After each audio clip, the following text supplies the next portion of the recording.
The stability page is a page that can help us understand maybe where the car does a really good job in terms of handling and maybe some areas that we want to identify to improve. This top graph that you can see here, there's only 3 graphs here. Again, we use these 3 graphs kind of in conjunction with one another. But the top graph here is the yaw stability, and you can see it's measured in degrees per second. And what it's doing is, if we know the theoretical yaw rate required to go through that corner, which we can do by calculating things like our lateral acceleration through the corner, our speed, things like that. And we know what the measured value from the car is. Again, we get that data from the game.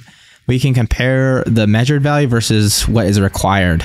So if the value goes above the 0 axis, right, it means the measurable value is higher than the theoretical value, which means the car is rotating too much, which is pretty good indication of oversteer, right?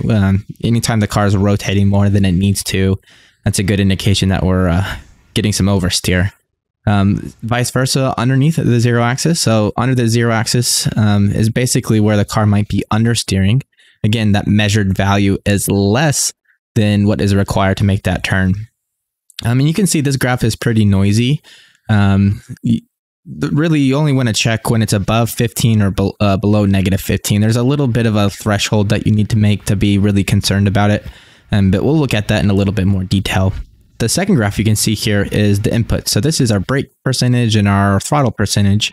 And sometimes it just helps us identify if maybe we're getting a little bit more acceleration because we're on throttle, or maybe because we're trail braking a little bit too hard. Having this graph here helps us answer those questions. The next is the travel graph. It's the one at the bottom. And this is the travel. So it's the dampener travel for all the dampeners. And we have it all in one graph here. So it includes the front right, front left, rear right, all in one graph here. And sometimes this helps us identify if maybe we hit a bump or, something that could cause some oversteer. It helps us identify that. So let's go ahead and talk about the car parameters required for this. So for the car parameters, you just need to enter the car track and the wheelbase. Some of those are useful for calculating some of these graphs, but those are the only 2 car parameters that are absolutely required. You don't need things like the dampener values or springs or anything like that, just the track and the width. Track and the wheelbase, sorry. But let's talk about how you might be able to use this graph.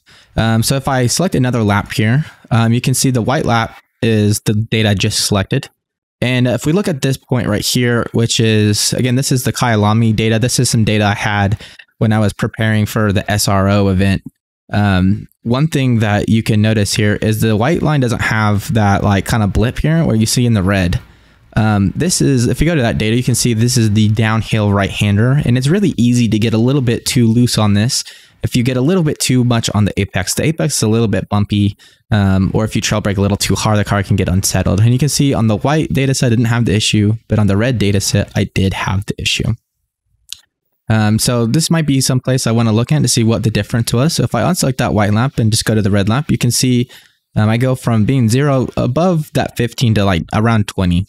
And that 20 is a good indication of and maybe where we're having that issue. So the way I like to use this graph is, typically when you're on track, you're going to know where you oversteered or understeered. But sometimes finding that exact point in the data can be kind of hard. This is why I like to use this graph, because it helps me identify exactly where in the data I felt that oversteer or understeer. And then once I put my cursor there, like right here, I'm just going to put the cursor there.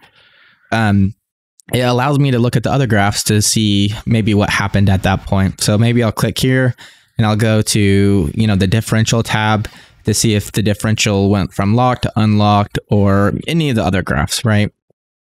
So looking at this data set, you can see at the bottom, the travel graph kind of has these oscillations here. So I probably got on that inside line and it unsettled the car, and I picked up a lot of oversteer because it's a high-speed corner, and anytime that front splitter gets lower to the ground, we're going to pick up more front downforce, right? So it's probably why I got oversteer there. But again, this is a really good way to scroll and find that in the data, and then I can look at these other graphs. So you can see right here, I'm having that bump here and probably unsettled the car. If we scroll out, you can see really we're never going above that 15, which is the oversteer, except for this one point. So that would tell me the setup's pretty good. If I saw a lot of points here that are above 15, and I use that 15 as a threshold, that would tell me that something's kind of going on here, right? Same thing with the negative 15. So you can see this car has a tendency to understeer a little bit. You see there's more of these points at the negative 15. So that might be a good indication that I need to change the behavior of the car, maybe a little bit to be a little bit more aggressive or have a little bit more oversteer. You can see it's kind of a reoccurring theme within this lap. So hopefully that's something that we can look at. But again, this is how you can use this stability page. It helps us identify parts of the lap where we have an issue.